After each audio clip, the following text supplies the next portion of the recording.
Ta-da-ta-ta-ta. Pe kaunga usus kako pese, whakatkaje kako, kako au me waa.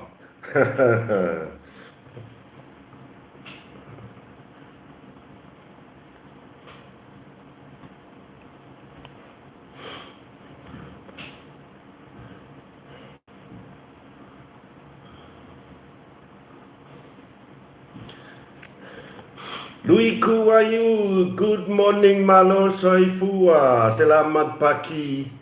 Amel Tony Tayao, Charles Smith, Muswa Mupopo Famita, Misuse. Malo soifua, malo langi ma, filto ma futa mayai, ai uata fo isefia ya auto.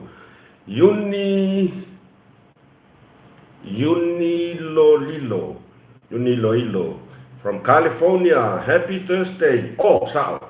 Ngai Thursday ya o koa. O le was farele ya matou. Sam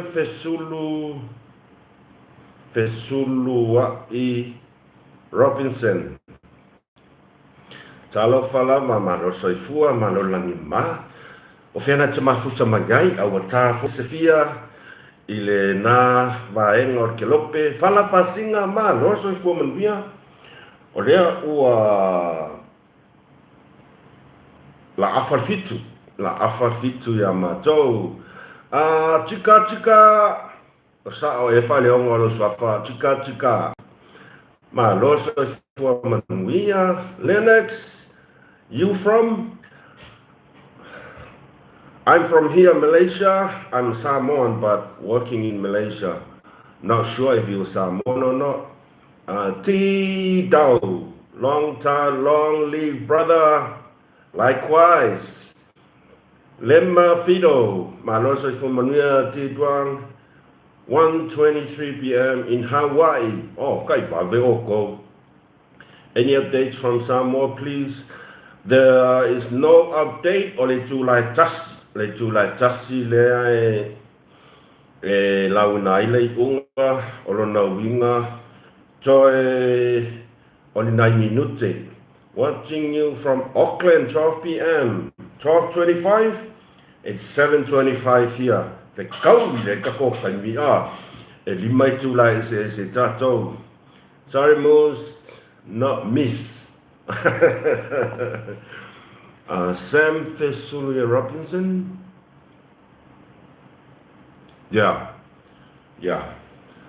A little brother Tigwa. Okay. To titi lava.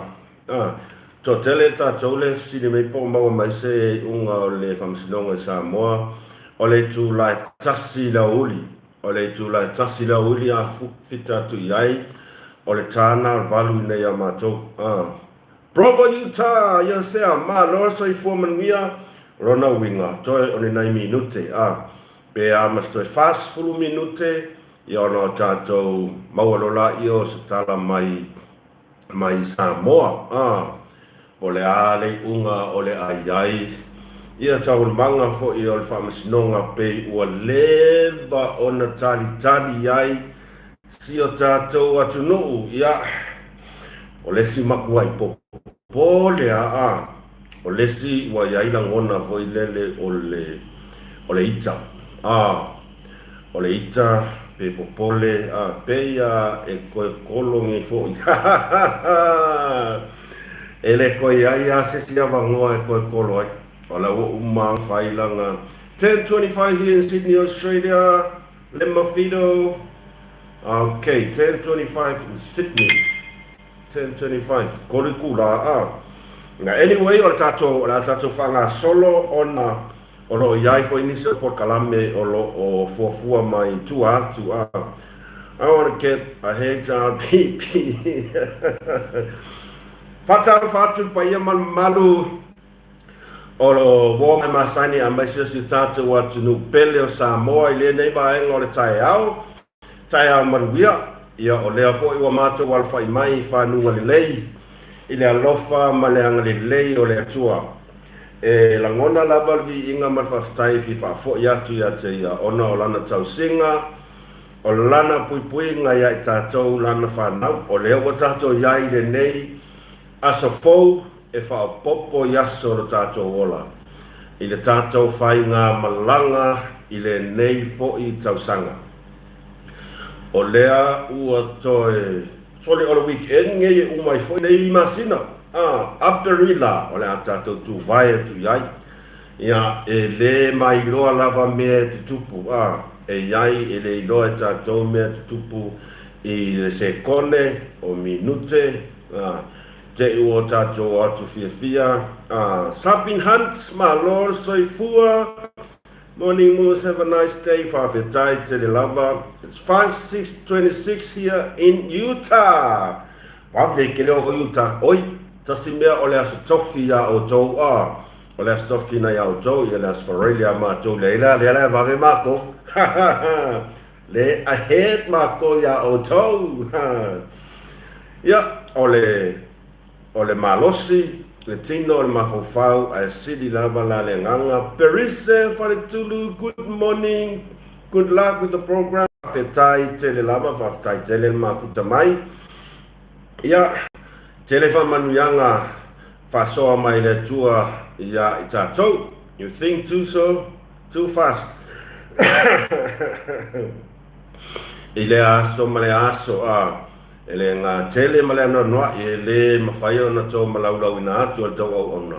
Le tele ma le anō noa i o wha manuyanga fōa i mai le tua i tātou. I le aso ma le aso ma taimi o lo tātou wola lea tātou te mafutai i le nei lalo langi e le tu mau. Laila Fale. Hello, good luck sharing this day. Thank you, whawhetai te le lava. O te whamalulu watu, pe a whapea. E sasi lava se whaneo ina o wafa. Le anga e istolo, ma lo lava soifua, whawhetai mafutamai. Le anga e le o tō agaone profile name le kokio mai le apia mai lunga ia link o tō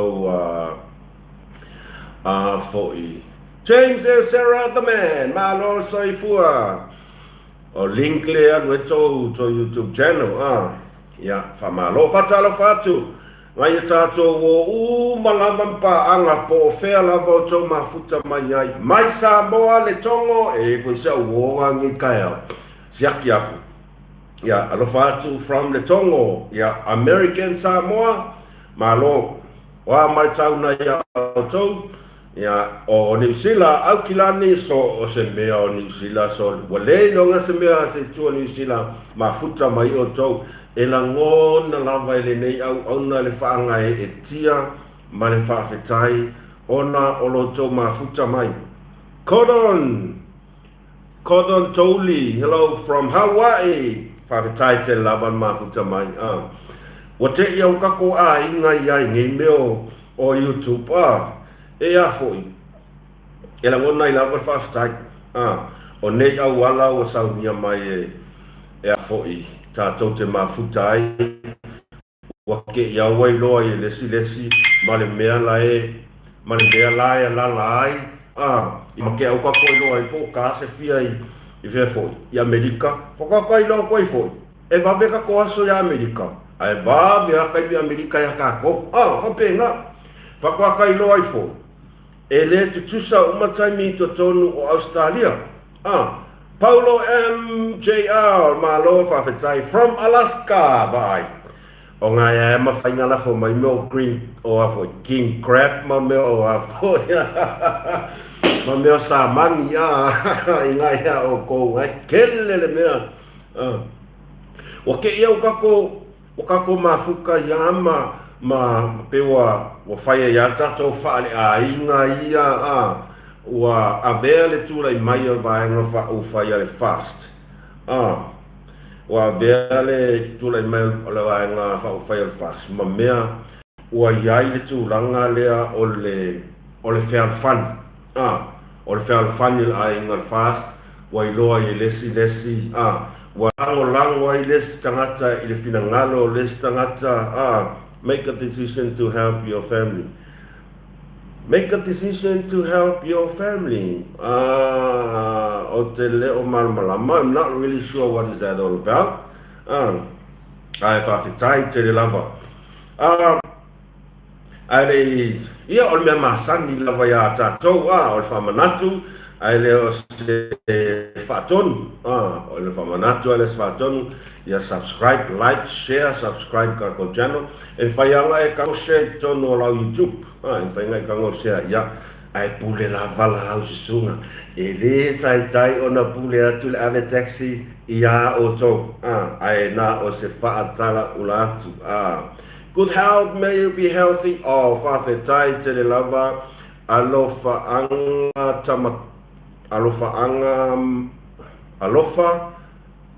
matawa. Te whaamalu atu lava. Whaamalu atu. Alofa anga matawa.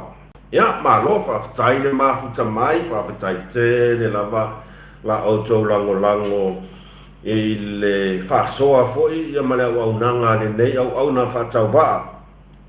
A tō mai tau wifo I lunga o lau YouTube I le video le sa tā pena I le asoan nafi. Ua toi remove. Ua toi remove. E le ai se whaale tonu o le video. E le se whaale tonu o le video man whasoa sa tuina atu.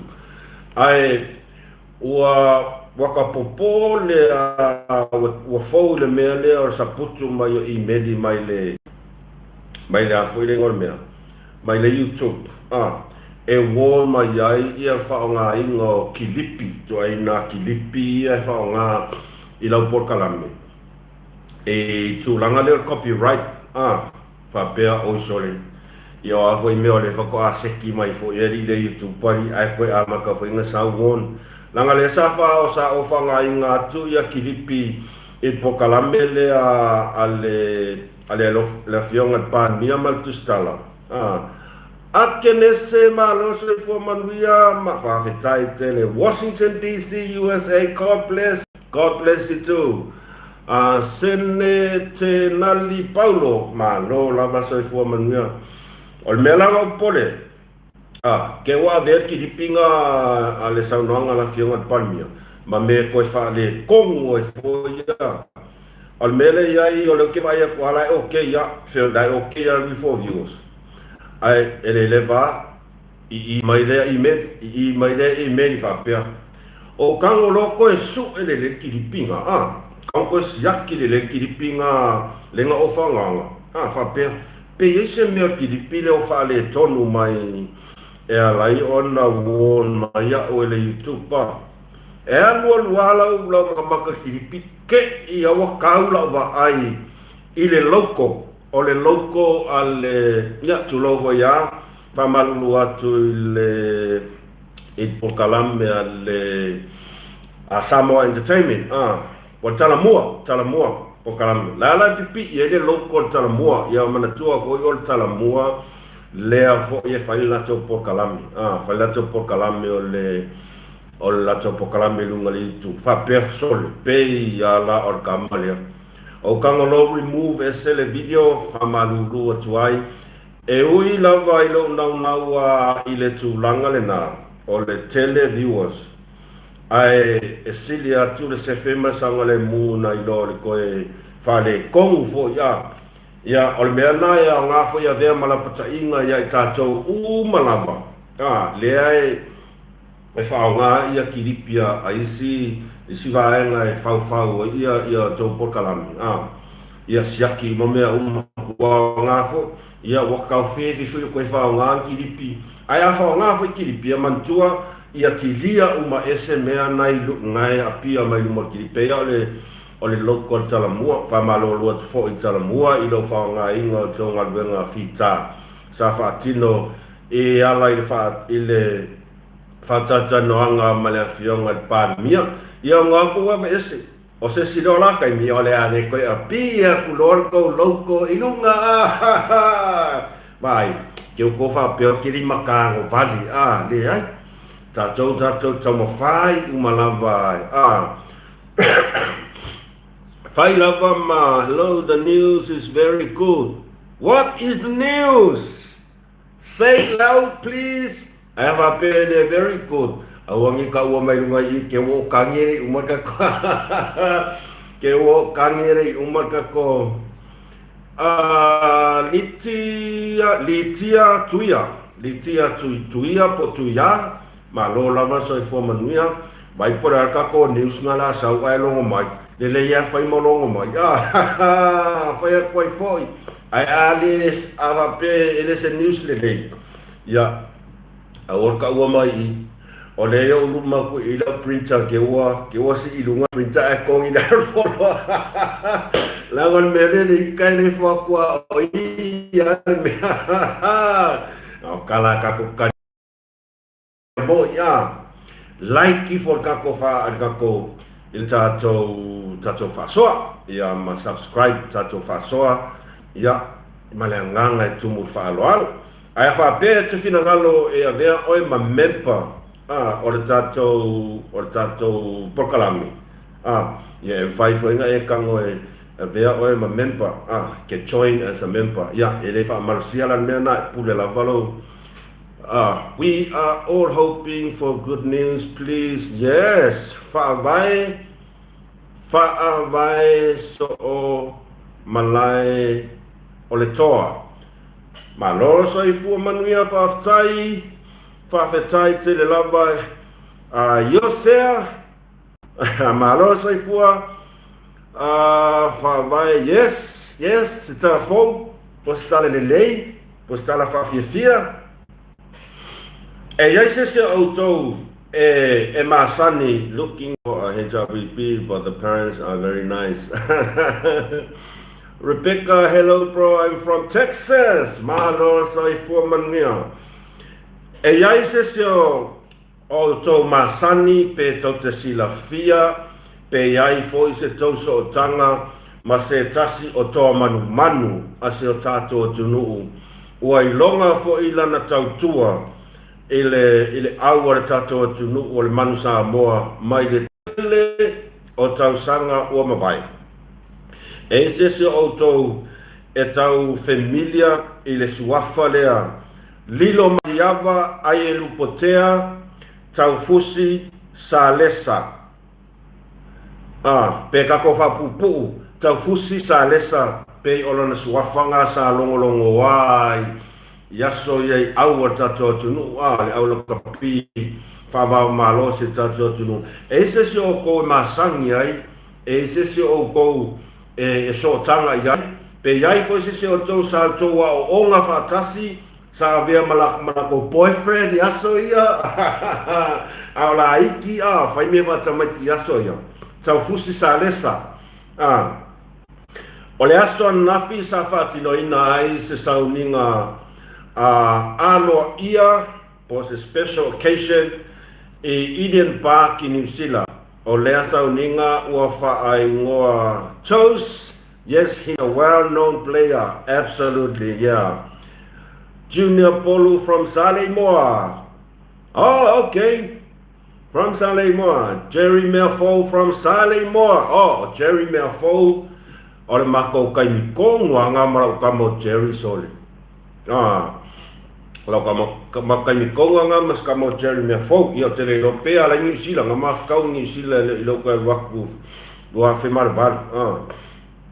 Mau smart po kalame Jolin Niweli Elisabetta Jolin awane tota ma mai se te o se fa le nga to swafa oka o pol mi o manga o mia e laka va inga Leon Fatino na por kalame o le Pacifica Rugby Hall of Fame Lua Afe Luas Fulmaleono o le Class 2 2026 Pacifica Rugby Hall of Fame lea sa whamanuaina I fo I lea tamari lea alo o se o tātou o tunu whangu au lelei pea kaunga nga whakuskako pese whatau le ngole whangu au lelei Fangu u au le ya ver koi foi.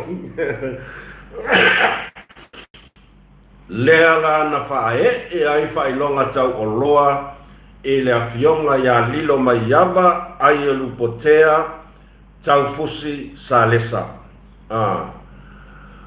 Faa vai so watching Charleston, Illinois, US. Ma lo lava fa fetai te le lava. Lilo mai yava ai e lupotea tau fusi sa lesa lea na faa o se tasi o alo matamali o se tato tunu ua loa lana tautua i le tato tunu i le talonga la kapi e le ngata ina longolongo wa lona suafa i lona taimi ai sa longolongo wa fo i lona suafa i le taimi o faya onga i le tato taito fitu ale manu Samoa tele foi ia alom whanau a tato atunu sa tapu e ina mawhawhai lele mai nei toa manu se tato atunu lea lau wha e whailonga o le Hall of Fame a maka ukia ia mai se tato patipati mai se tato patipati le nale tato te whamanuia i fo i le fionga ia lilo maiava o le lilo maiava le leila lea o le lilo maiava le leila lea le kau ka ua e kako a kungu kau ka ua kako a kungu i mea le lei kako ngu i mea le lei e le o i mea faa le lei e le pena o le sile ni maiava le faa ali sololonga fia poko i lunga upenga whailangi wa o ilo ia wa o soel fia poko wo ilo ia wo so ilo mai maronga fia poko ia o mai mau kako kai mi ai ia avere nei tu lai momoli to ia lo faanga i lau fionga le mai yava ai lu potea tau fusi sa lesa mo lau tau tua toto se tonu se tato tunu ele tau failo lau tau tua ele tau failo lau tau tua Rustan, hello, thank you very much. Mersrilla Sua, love the program Moons Favitai, Telelava, thank you very much. Ele tau whaahilo lau tau tua, i to tonu si o tato atunu. Ua i loa fo i le atunu o Samoa, i lau tau tua. Ele ngata o se tangata taalo, ia ai na o lava i tūlanga maua lunga sa iai lau whaia onga.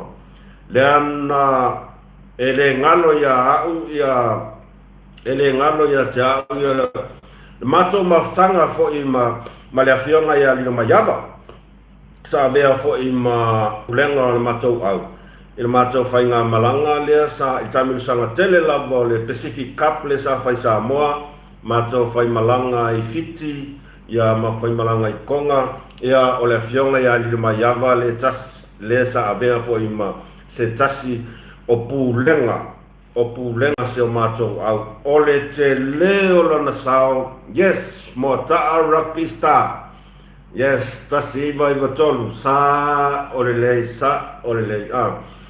ele ngata o lana fau tua o lana wha malosi au o le kausanga kongua ngā maksampingi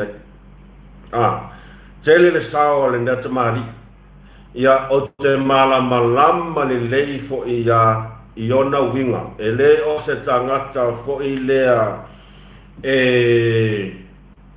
keiloa kureika o ke manga kua le lei a lo kianga o au e lana fionga e lilo mai ama ina ua mai a makalonga i konga mai a makalonga i konga maksampingi ia o fai fo fia wa over fo se fia wa hanu fa solo ako ya o kengia ia malavani o kengia ia malavani o nga kero le ya le sa o ngi trials e vai a solo pe ko ngu Samoa anga fa ya ri so ya fa manu lu ko e manga ku ai me le e manga ku ai me o te mana tua fo i mato fontanga na sa fa ngai fiki taia sa ni mata longa mafiti sa mato tau au ina i le tusi sa avatu i le taitai fono e le unila kapi Samoa ia nata tia fia le sunga ia ya tule pasai lele our very important mia good to see someone is alive. Why in the world can't quiet on their knees praying? I suppose like God is the to kalasa to do the right thing. Yes. Ole atato te tapua I umalava ya. Makura kusa kakaro o saide. Ai lau mai lor kamalo ya o tima inga malu I tau sa lu ia ma tau e tangatal nei o lili maiava tau fusalis. Ina ia challenge ai le kusi lea ai foi. Ai asai le nga va. Ole mong ia nga kakalo sai le mkwale mafau anu. O pe ia ole fai lang fanga. E o mea kaimingei ua moli mau umaka ngaka I le tuitinga kakalo sai le o alo matama whanau ta aro tinu. Pe ala fai sa fanga, pe ala fai pongka, o upule ma fau.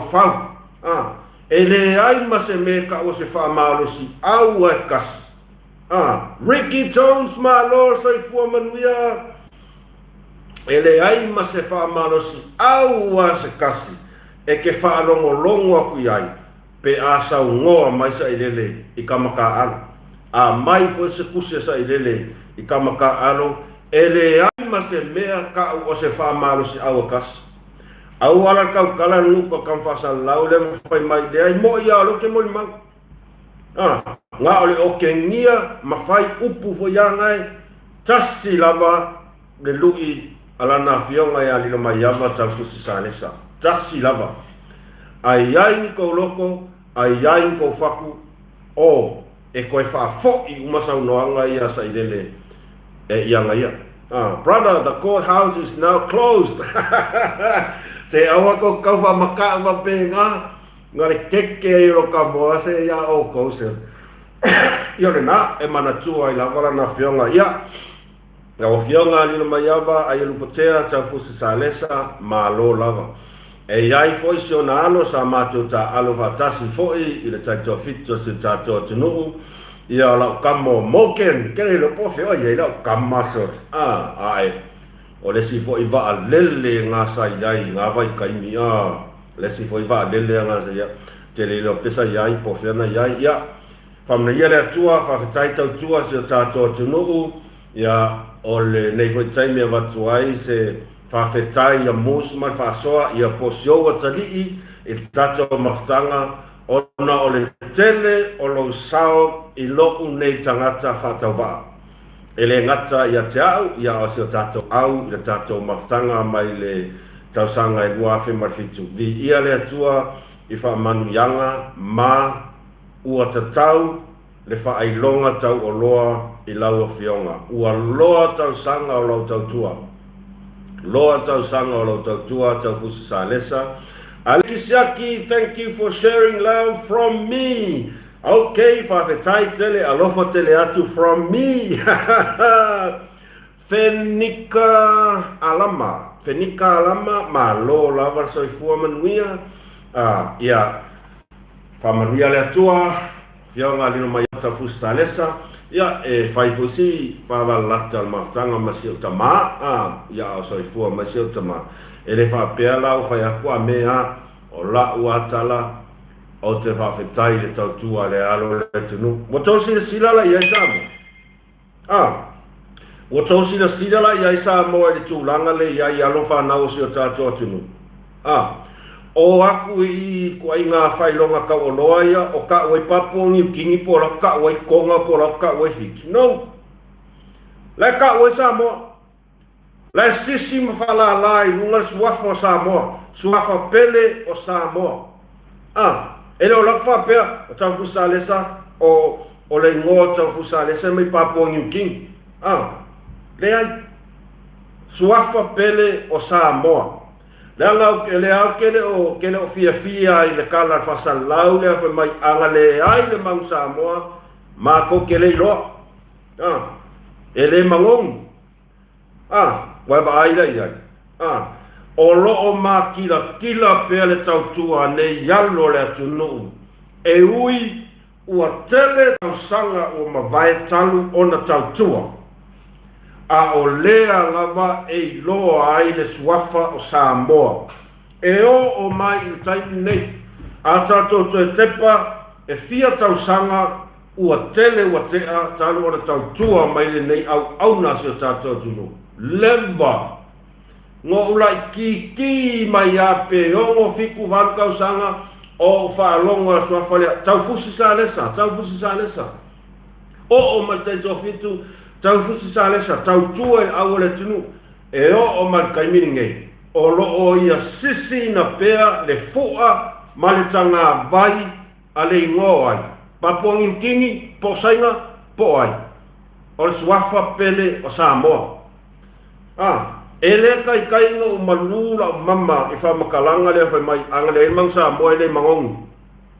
Anga le isa mang Samoa i le mangongi. Le ala skosi sida kaiminge. O toe manu Samoa na fionga ia lino mai awa. Le ai, ua loa lana tautua. A o lea lava e amana ia lana tautua. O ka o isa inga po ka o i papongi kingi poso na monga. Kaka lea. O lo ta o i lava le suafa pele o Samoa.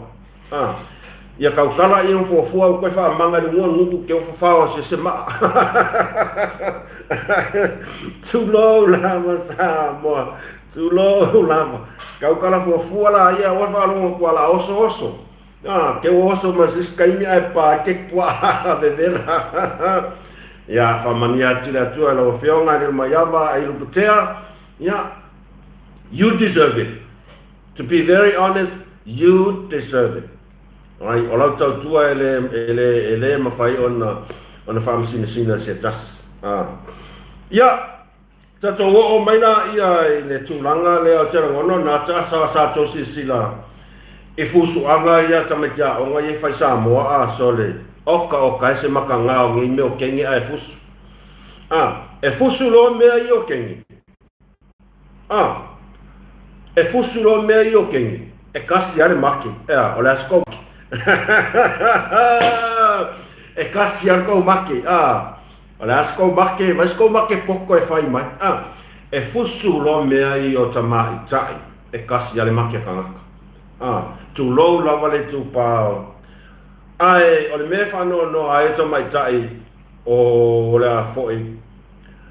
Ista! So le welcome, lo lava soifua. Good to see you again. Country of Alaska, Oka. E ka ulo Alaska mangiki lo mo ka kingo se.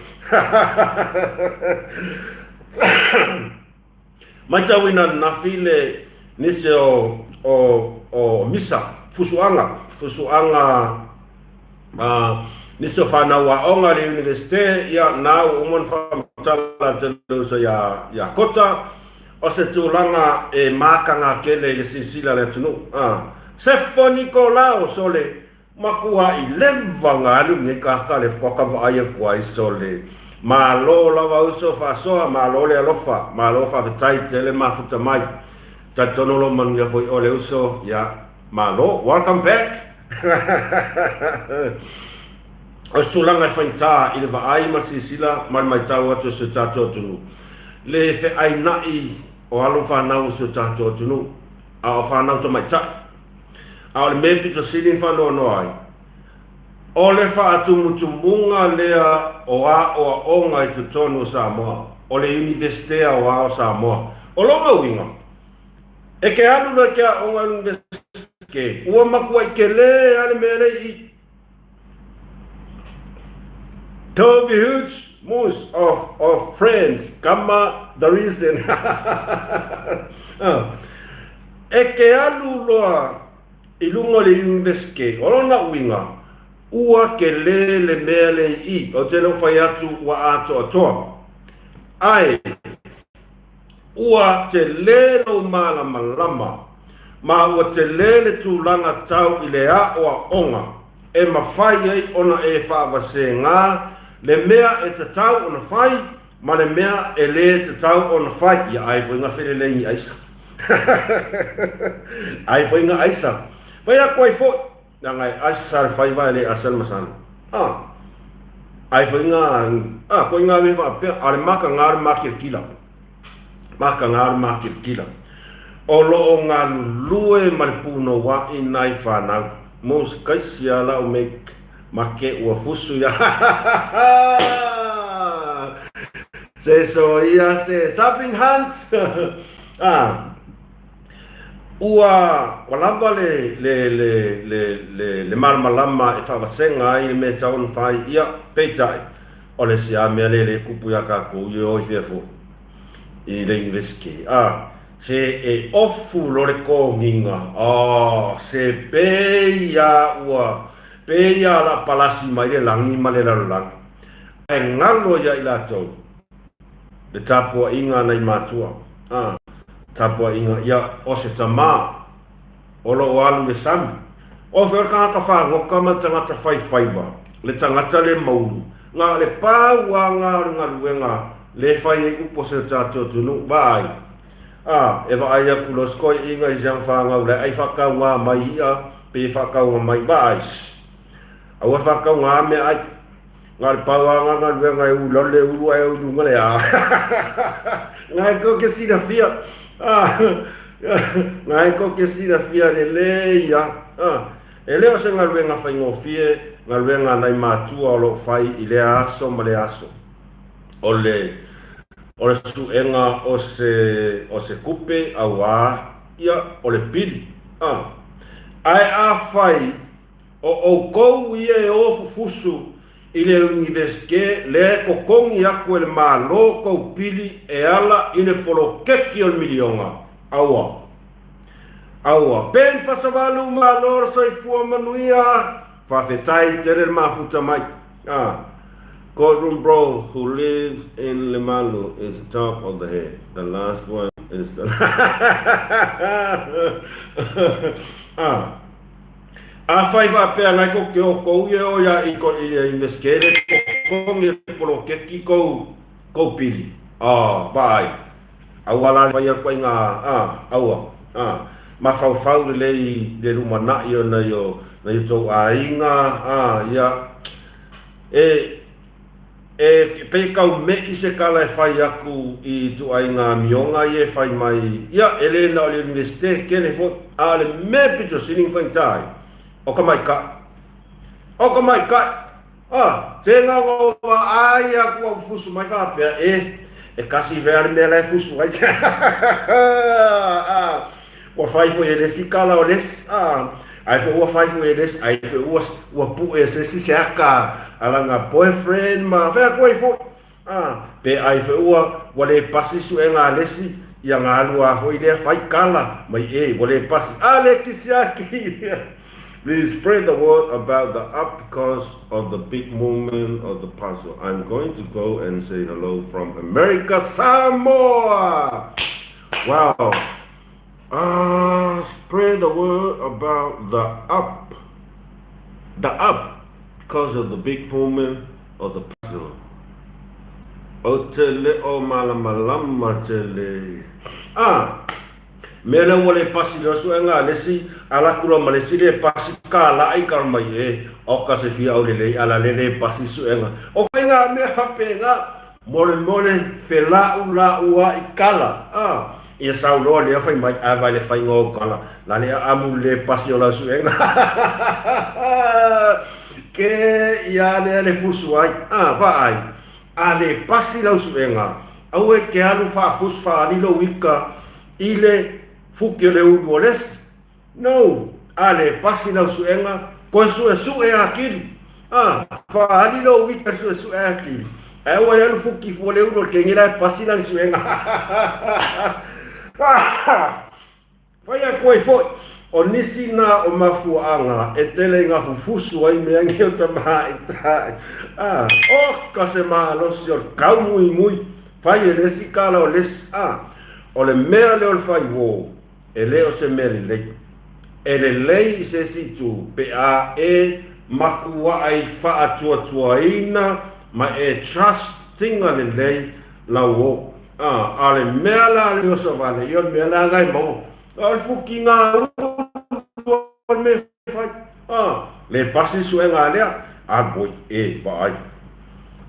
Ka se fia keu, mari seu se runga le uru. Ai vai cavali mai lau ala lele o limas furu maka sau no le kalangaka amiro mai I o lesi nga mafuanga o le kele fuki nga umi kong imiske pai fa peo se mafuanga fa pena ko anga su awal fa dia lo tota mai lo wan fuki fole ulo les awai nga I lo fa le ton e ke ngofa oe mau fa longona o le lui tau sili na mo oe fa pe ia wa le leila o le eva aila ia sa mesta mulimuli e sa wa fu ma kare mea wa va ai o tu ai nga finau na tau tato finau ai o le finau el fuki ro les ma lo les malesi mea se le yo akunya o ngai faini wo mangya nga wako tau ia le tau mawhai alo matua boi whai a kor kelo lau fio whahau kua au res ka ngaka sa whai koe fo ia i tatua nāma au tau ai e tātou whanau o e tau whai lei ia tau whai nga iao onga a wata pua inga mai matua amu ia o kou ole upu moni la vale na ia o tau o lea ua maua le nei avanoa maua le nei whamanu yanga e ala I polo keti miliona ale tatou whainga malo e whesosoani I le tongi ina o pili au tau waong o kou o le pumoni le whana tele whamanu yanga tele whamama avenga nai mona I tatou matua ona o le whamama avenga polo keti miliona o pumoni na ai ole aku fusu whamalulu atu ai ia o se tau le mau atuna sia to au na wha atau wha mani ia ku uia ngā mea au koe whaia ngā mea au ko ke peo lau kama lele lau koe ingo stui whai mai kama alo e mai sole ai o a ngafi sole ia e whaatalo whaatu pai a malu se tātou atunu le anga lava koe inga I pepe loso e mo ia se va ai ia langa ele o se mea foul me le ia papa sai lele ele o se mea foul se me le ia sai lele o le mangao e kui luma whamasingonga e kali I so se molianga e moli ai ma ko sila ia sai lele o kui luma whamasingonga mai ai amakanga o ronga o langa palemia no e kasi ale make ka ngaka inga o sau fo li poki la solulu fai ku fa ngoi fai mai mai e mai ale meu fa koi o langa lo ia o le sifi upu mong ya nga ia o fengi me mai ai o nga fika ya po sa fai mai lunga fai mai yang fa salo e ka kau lava o si ko ai le whamasingo lea nga o lea ua ia kau kingo ngā whiilanga sauanga e kalasa I leleng whai mai ia o kere I mai au ki ngā kuli sa valiso o lunga le o le whaskepu e alu lunga le o le a fōi o le whamasingo wa kou sila I ai mai kuli e le mai nguku e ki ngā kuli e le mwhainga sa vali ai le ki ngā nguku e kaukala I upu pepelo ma upu whasau sili e le mawhainga ala kulo ngā kali e si inga I e ave lunga I o e le I mai o ngā awa kau sa o asa I lele o ngā iang ki ngā ngā kuli e le mwhainga sa vali lunga I o ngā awa kau sa o a le pepelo le ngā ave whamsingonga e mai mo kau sila I e sa mora ngaka e kasi ala umaki e sila fia sa moa ko inga ngaka faa maua lunga ngi ngaka ole mangako sa ilele o ia ua ia fua winga uma sa moa ako ele ima se o ko pure mekia au le alwa fai lo mal excuse pepelo e ma ale fa me ngafi nga yeki ngaku ele isanga fanga ele mawhainga whanga, pere mawhainga ali, mongi ngale sawe, e kai inga I e sa vali lunga yo. Wako si sila mo pe pelo e maua. Ele whainga mai se wheelchair fa sa vali mai ai, e ave lunga.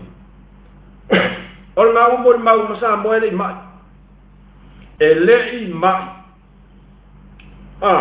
Solomona ma lo lava soifua fa malulu atu ken le vabe le alunga en lea handiela fa tai tere ma futa ma ele mai manuia lava fa tai Solomona ma lo soifua fa tai fa tasmai ele mai nga wa ya kau kingo o nga yang ki nga wa kuli ele fainga sa vali lunga yo ole me sili fa tai o nga wa ko nga mai ya ele mai po o ala se si mea lea ua uma o na whaia tuai a veai ala na whionga i whamsino. Awange e le sau, i le kaimire na koe sau nge koe whams, awange e le sau. Ka ko whakat kalila, po le ase senga i inga le whai. Te wa ai, i langa por kalamea ngafi, a makai fo, le lau, le pepelo. So le awa le ma fau, i yanga pepelo i e whai. Avele la malo, whawhitai tere mafuta mai, long time no see. Lau mata to whini hai musa man, malo, lockdown everything in Kingali. Damn it. What is that?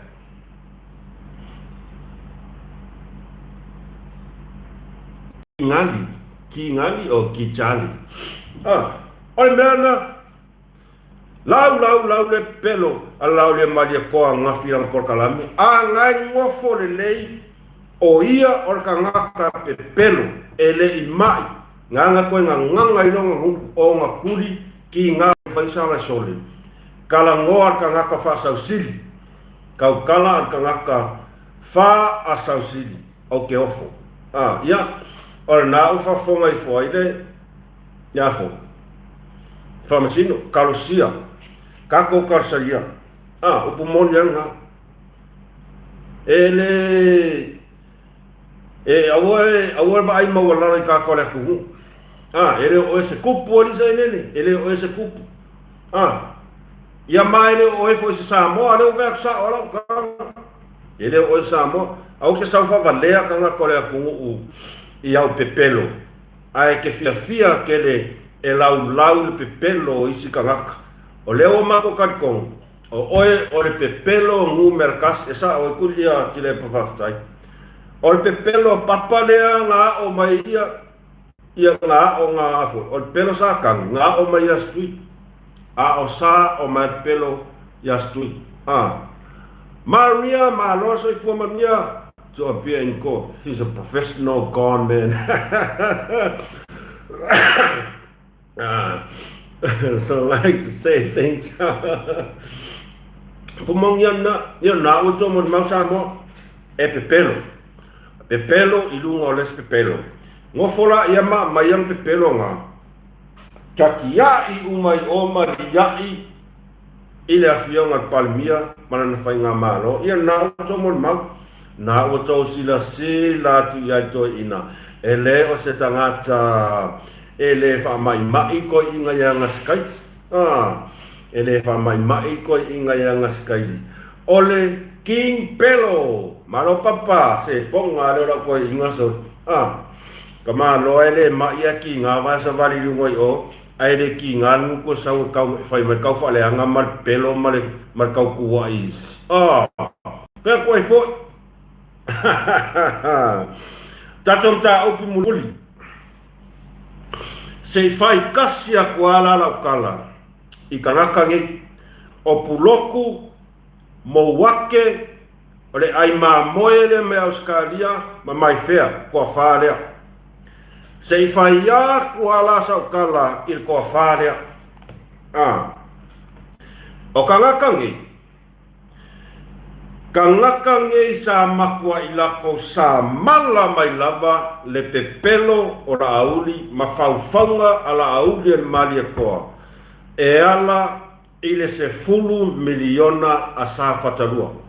Sa fata. Kangakange nga makua io mai a fai mai kala faleanga. Fau kala faleanga ai le fai nga malo. Lea nga fai mai le ngoku a kama mai le o puloko. Sau ai makangaka lea o mawake o mai fea mal ai mamoe. O la kou ia nga whaia whamakalanga pepelo, ku wa i le fionga i pari mia whai mai. O ia sa whauia le whaai unga, nga o le 2 milionga e ave masa whaka. A o le si 8 milionga o le awai vai i makanga luenga ale malo. Kangaka ia nga makua i sa manga mai lava maka upunge. Kangaka ia. Lea la whai aku lau kala ya o kou lea mai fea ai mamoe o mai yafi o elea mo wake mapuloku. Lea las ko wa ai leo ko kekea ko i kofela. Lea las ko wa ai kekea kula kofela o lea las ko kana fai. Lea ngai le manguia ko kua inga nga fai lea fionga palmia. Maki goa foi o fia me nga fai fai unga nga.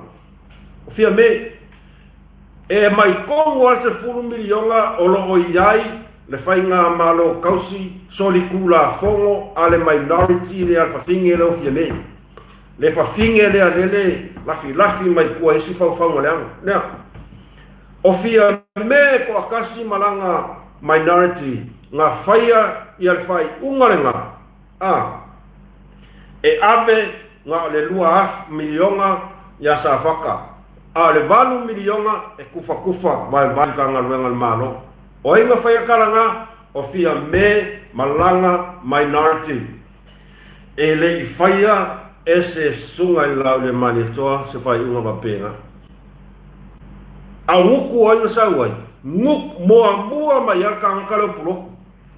Mua mea pulok. Oso mai yafi ai mamoe. Oso mai mai fo. Makakalo mai fea, oso mai makakalo mo aki whai ia mea ngana ngai. Whai ngā malo ai kupe. Whai ngā malo ele kofia ele atua. Ngā malo ia ngā kowa ai. Le alan mea lewa kupe. Le alan mea lewa pupulai ko makai o koulo kai kofa. O alan ko kala, ngisi ko kala na whai. O a ngisi whauwhaunga ngala ko wo e whai. Whasanga i le whai unga na whianga pamia mai whai ngā marolo whai. Virtual good afternoon moons. Once Manukau, New Zealand. Check the share.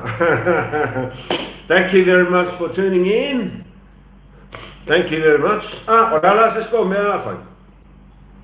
Ia le ngā ua manino mea uma Samoa. O ai la le kangaka lea e alofa ia Samoa. O ai la le tangata lea e tau muli ma whaatino uma na upu e saunoa iai. Ali ko whalea, o ai. O ai la le pepelo i. Sa whata, au mai se pati te le angale sa whatalua. Whaatai i le sui whai pule. Na nga whiaunga ia tu ia. O lana tu i tu. O ai la le kokai kongu ai. O kuira epa, o fia me, po o masasa. O la aule al mali etoa, e leo se tangata e so ona tu la foai ni ana saunoanga. O le upu moni la valena. O le mea e malele ai la fionga al palemia i to tonu, o le maotafono al palemene, e fatino. Ai se a. Le anga o le maotafono al palemene, e li poi ai upo le atunu, a e whaafofonga le mamalu o le atunu ato, e tau la i umai maka o kangaka.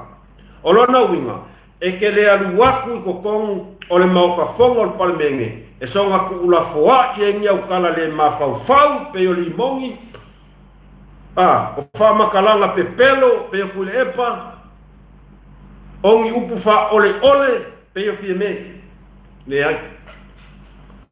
O le awhionga al palemia, o le upu lava e ngā ngana i to tonu, o le mautafono al palemene, e whaakingo, e whai. Pe kuai pe a, e whaakingo. La le pinga lau kala. Leo whaapinge, drug test, anu. Kele mea fōu wa maka tina e puro o sang. E le o malo, lor whainga malo. Lea. Sa whata, pati mai. Hip hip, hey!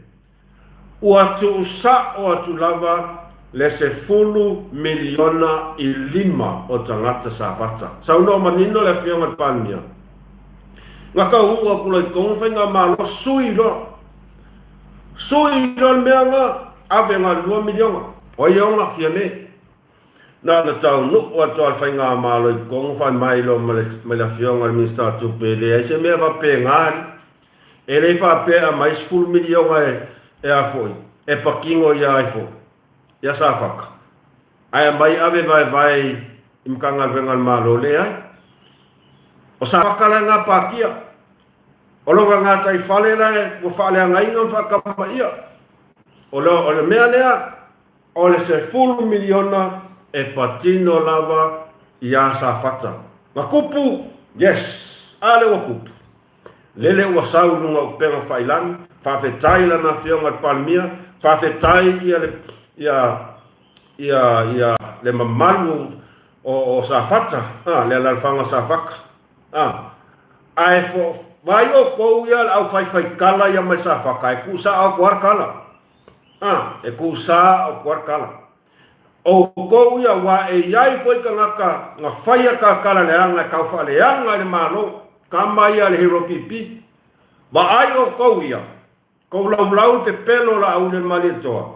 Mare whai ngā malo, o kou ia, whaalongo sa o mai ai lau kala lo whai aku ia o kou ia sa whaka, ngā whaia kau wha leanga, whaia kau mui, whai kala kau wha leanga, al soa o le olafo.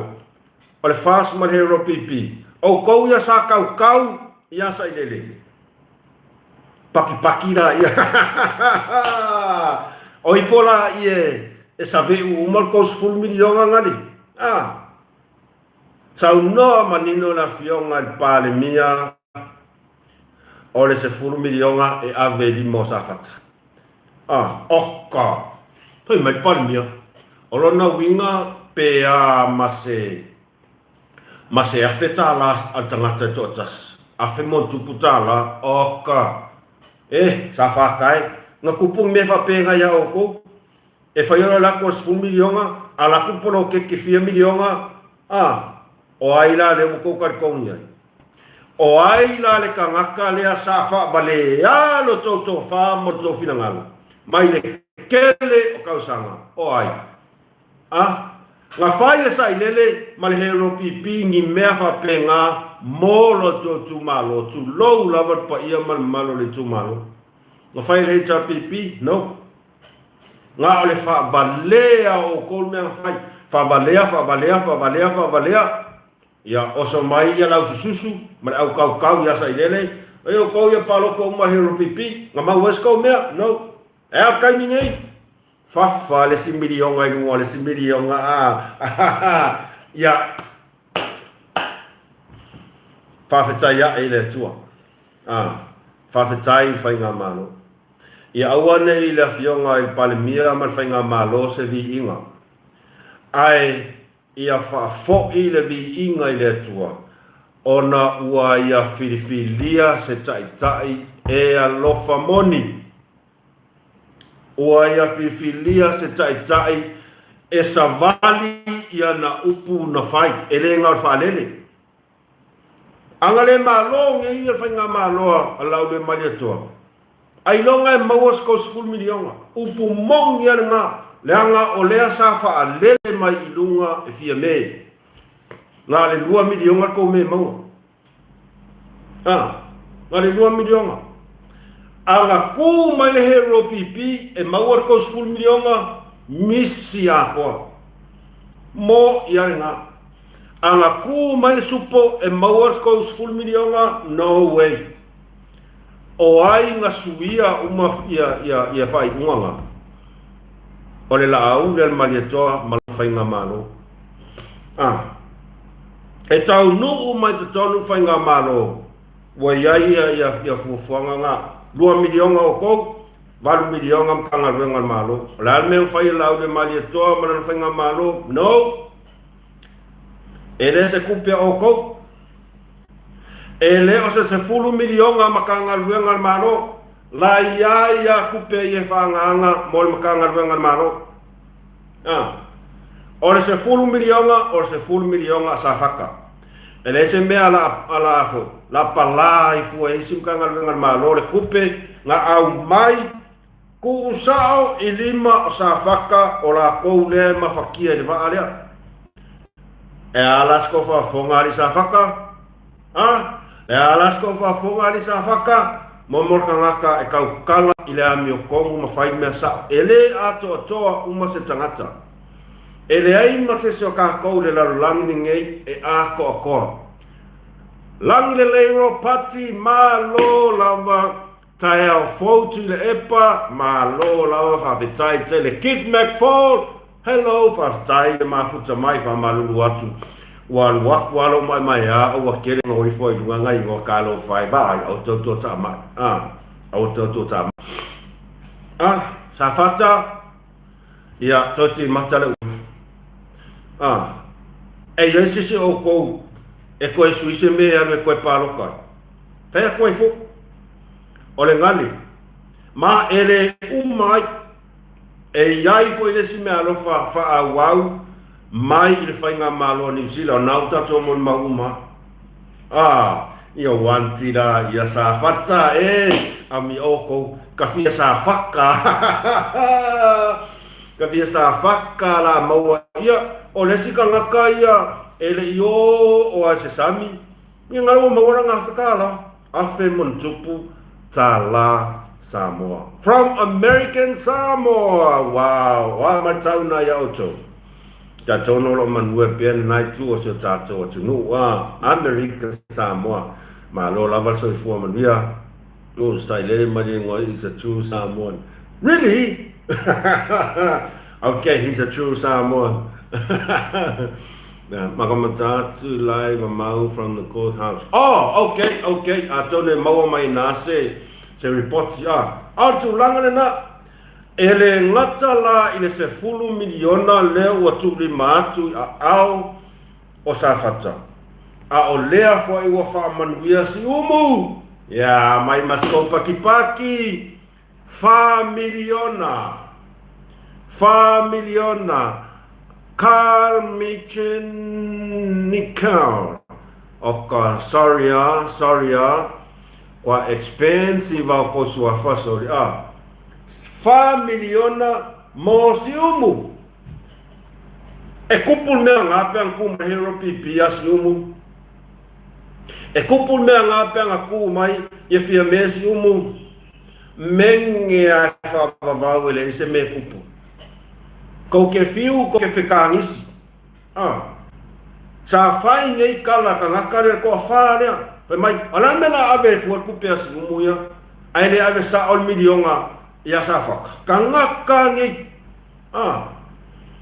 e fai asinga mamao le tofa la fionga palmia ave ales full milionga ia safaka ai o fa miliona ia lenga ngofo asi umuke au ko mawales fa milionga alu aku mo le 2 milionga oka kafia si umu vai kai ia kafia si umu vai kai ia pe ko ifo ole na tau te sila fia ai se tai e wha mua ona tangata ma le soifua le lei soifua manuia a ona tangata ngā kea se sai lele ya oko no way ngā ole wha fōlinga kau wha valea kau wha sei ai no way e popole se sa ilele i ka ngaka o le aku mo i ala ukala o le mea ngā e a lai lava oi kile feiloai kei le feiloai ma lo lava mafuta mai o le mea ngā e a lai o ngā ili kakai lava ka ngaka ngi o sa ilele malimongi i la fionga palmia langa ile mafaya mela faya la fionga palmia ele kukusa mar se sunga la auder manito ele kukusa Ricky Charles watching from USA Washington DC thank you wonderful amazing thank you truly appreciate favitai tele mafuta mai ele kukusa mamela ele kukusa me ngala faya mai le fia le fast food kausanga luas fulmo kupu kau sanga palmia sa ilele ele ai se mea nga fai fa pea ole mea nga e alai o nga ili kaka kele malau lau le pepelo la audio mali toa ai se a loko leanga ese lau lau fai longa manga skosipi a ole loko leanga ai se a leanga e le i mawhai ngonga whaia mea i o whai nga malo i le nga ole valu masinga wan masinga pe onga masinga e le i mawhai ngonga whaia mai le luas tun mong kupu sanga ole mea le nga le e kau mawhai a yasa i lele nga ke ka lepe mawha leanga uma fuafuanga whai nga malo le ufaka kia mai mangisi fofuanga o la wa amaka nga whakaungu mawhanga solo ele mangao maka sa ilele maai aku wa kuku mai ele mangao sa ilele ia moli mau aku le aku ngu sa moa whapea ka se matango fio nei meo ku mai o fea sa iai ngei mea mai le fia se kuru kausanga o fea sa iai ngei kupe mai le fia se fulu kausanga o le mea nga ngani mafau sa ilele e musu sa ilele ia tutupu ni mea le lei i taimi o taita inga ale se songa e lau le mali atoa o le upu moni lavana makua i iwi makasa i lele malimongi mafongo koe e vaai aku ua tutu mai mawhatau no uma mea uma moe mitinga ai whatua tua le atua sa moa tasi mo le manuia lau tele o le atunu e le maanga ngaoa e kupu e le maanga ngao e kupu ai sea leanga e le kupu le lako kai leanga lau kele i mawhaia leanga ele ai masesi o whaailonga le awali ia nga mawhai nga o se whaato whala inga whaapea i mea i o fufua mai aku voi ese aka ngaka whai pisingisi a kia elonga ia a inga ese aka ngaka sawa kia elonga pisingisi i mea malo ese aka ngaka nga soifua o soifua i pisingisi a longa a inga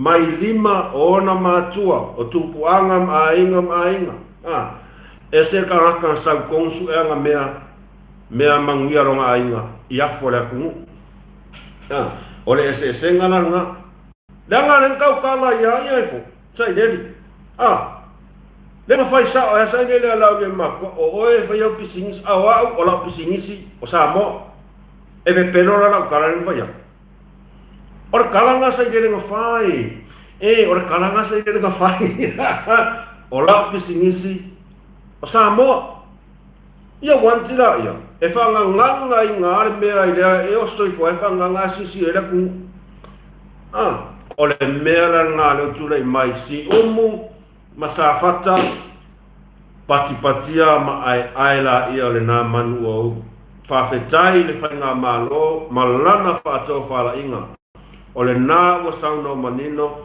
lana fionga i whai pule tu ia wa ia whawhetai al whainga malo o le ale winga meanga wa ia taliton wina le taita inga ale la au le mali toa ia vaku roko suye koe mamori no ia mai il fast va koe fo le anga o le koa le nga sa mori mau sa moa ele ia laku ko kongo le hero pipi e kau kua le hero pipi no nga lua koe kau kua lona i tūmalo o le ale aila o maua mai o le ale aila o maua mai le pai inga matau whainga toi sufai pule le ngale ua avaku Island and Drone wow whawhetai te le lava le ngale ua waku se fulu milionga o le kau so ofo e se fulu milionga ia sai fo i loko le anga o le anganga al fia ma le anganga al whaftai o le anganga al fia ma le anganga al whaftai o le o tau i manu wha moe pesa atu ngalu iai le tūmalo e le ngata ia sa whatalawa ia e maise o i tūmalo tua oi o i tūmalo tua oi o si umu i o le nāfo i o maua na wha manuianga ai la ia na manu ulu di ia mawhawhetai lea tua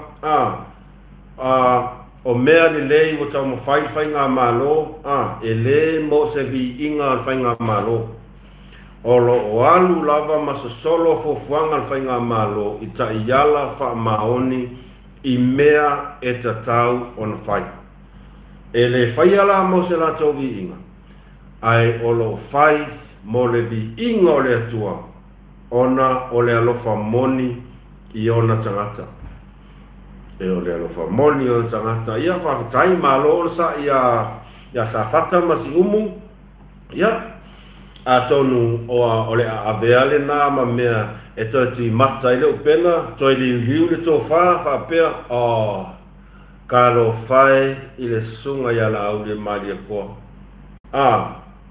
e ka kaunga i esi kofi na ngalo whapenga talo file sunga la au le mali kele mako kua inga i nei tama kele fai mako kala ngi kamari au lele lele o kele kala e ile nganga fapenga pe waka ngofa ku fuo ka ikau ai sea o ale ska ka fai kala sunga la au le mali to au le o moli mau le o va ayaku le ai la o le kangaka ia lofa ia whai no ko ainga ua sa lawangi koi paroka se si o le fast ale tali ai se o le manuia se o tato tunu ia o tato whasoa na le nei tai au fau wha malu watu pa ia malu se tato tunu ka whapeo le asto si sila mai sto mai tau ngana wha watu malua ve fale to finangalo ta ma fa asa nga mo se tato watu no ai toi fa mana tuatu ya like share subscribe in ka ko channel ava pete na o ke ave ma member.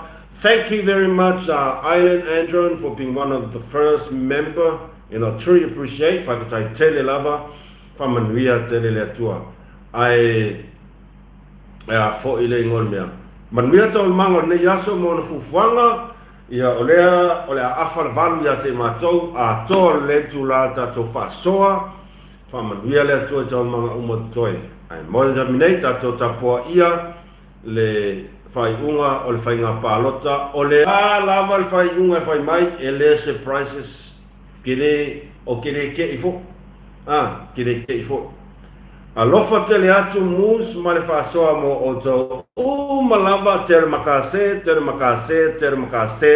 whaasa ifua